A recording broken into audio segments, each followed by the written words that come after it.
The poison orchid cut through the midnight waters like a knife through silk, its sails catching the ethereal moonlight.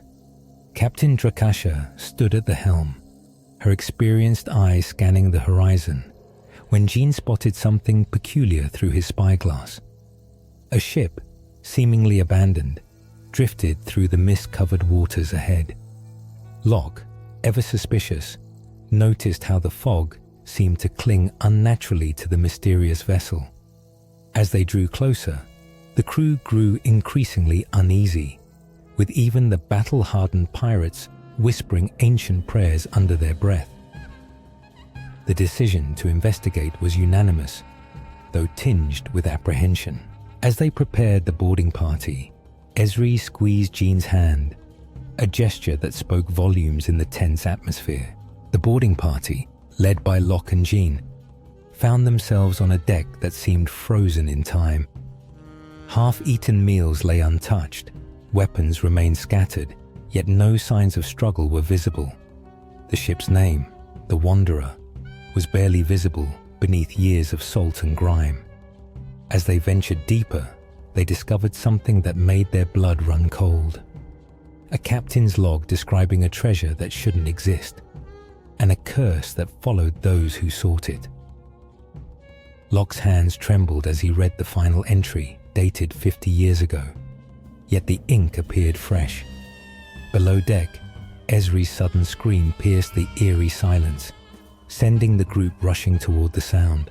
They found Ezri standing in the ship's hold, frozen before an ornate chest that seemed to pulse with an inner light. Ancient markings covered its surface, similar to those Locke had seen in the forbidden sections of the Sinspire's library. As John reached for the lock, a violent tremor shook the vessel. Water began seeping through the boards as an otherworldly moan echoed through the hull. Drakasha's voice boomed from above, calling for immediate evacuation.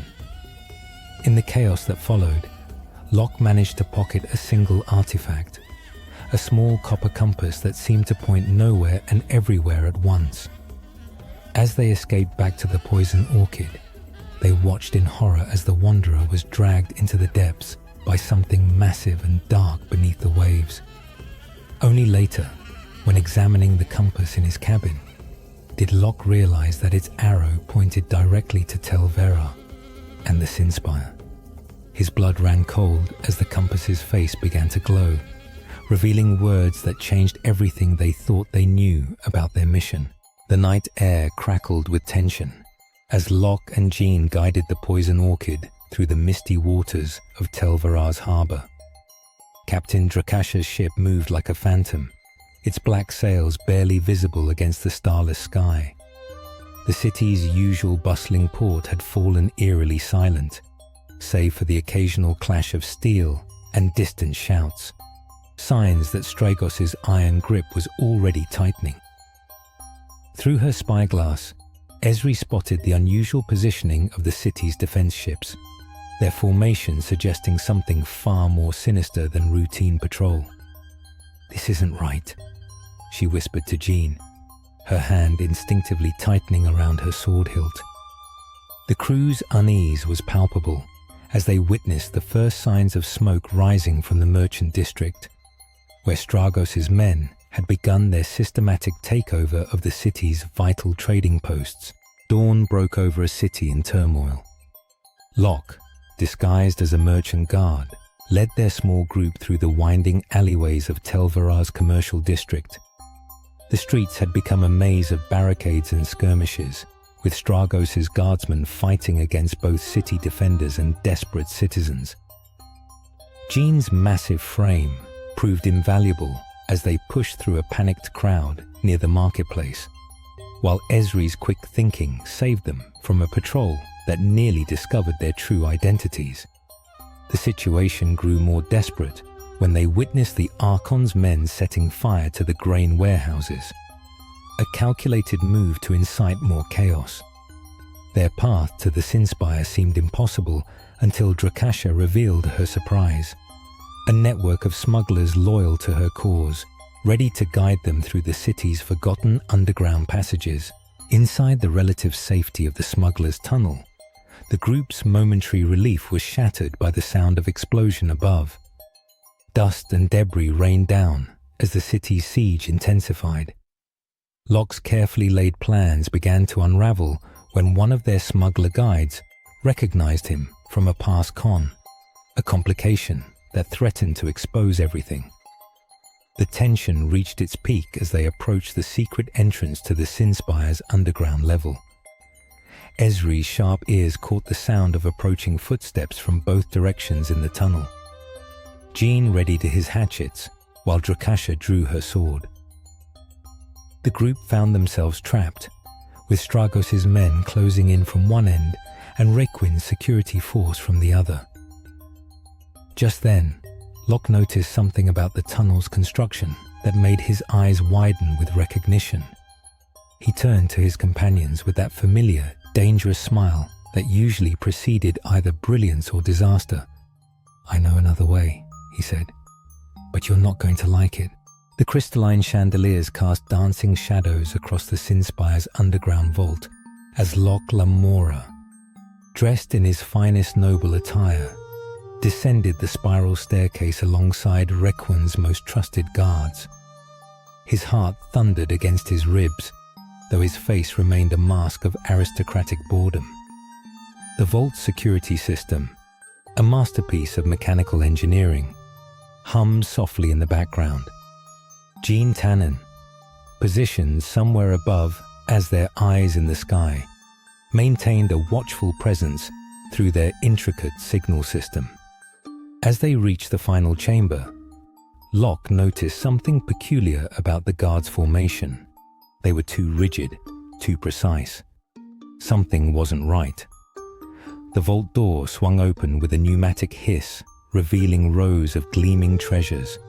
But Locke's trained eye caught the subtle shimmer of tripwires that weren't supposed to be there. Requin had changed the game. The trap sprung like a spider's web, but not as Requin had planned. Locke's fingers danced across the lock mechanisms with practiced precision, while chaos erupted above. Jean's signal came through. 3 sharp taps, a warning. The guards drew their weapons, but Locke was already moving. The vault security system, which they'd spent months studying, activated in reverse. Smoke filled the chamber as hidden panels slid open, revealing passages that even Requin didn't know existed. Selendri's metallic footsteps echoed from above, her silver-plated form descending like an avenging angel.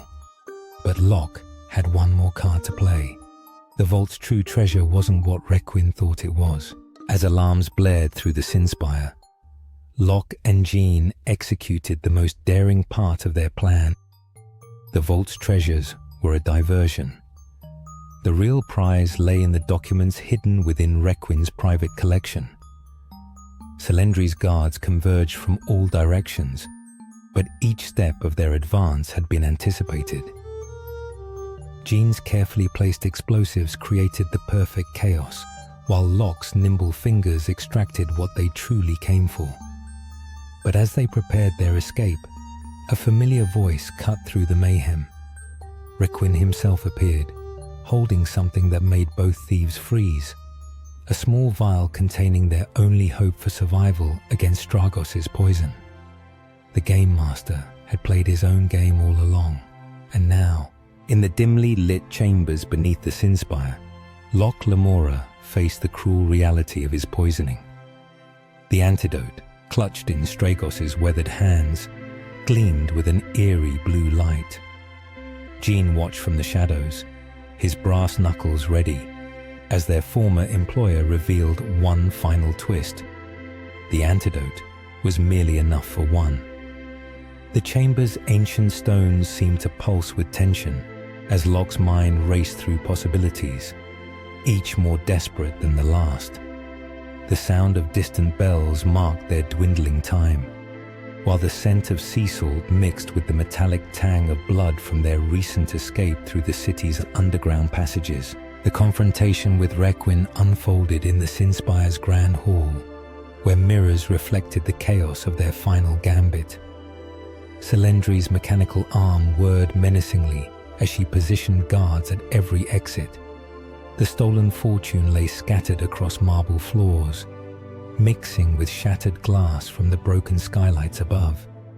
Esri's memory hung heavy in the air as Jean executed a daring maneuver that would have made her proud. Locke, still reeling from the poison's effects, played his final card, a revelation that would shake Requin's empire to its very foundation. As dawn broke over Tel Verrar, Locke and Jean stood at the city's edge, watching smoke rise from the Sinspire's upper levels. The antidote's empty vial lay shattered at their feet, but neither man smiled. Zamira's ship appeared on the horizon, a promise of escape, but at what cost? The sound of pursuit grew closer, and with it came the realization that their victory had birthed new enemies. Jean clutched a mysterious leather-bound book, their true prize, as Locke revealed one final secret that would change everything. The last page of their Tel Verrar scheme was about to turn, but fate had one more cruel twist waiting in the wings. As they prepared to leap toward their escape, a familiar voice called out behind them, one they had believed forever silenced. Thank you for venturing into this realm with me. If you crave more enchanted worlds, mythical battles, and secrets whispered from ancient pages, join the Guild of Storybound Explorers. Subscribe now and ring the bell to unlock every new quest the moment it drops. The next chapter awaits. Will you answer the call?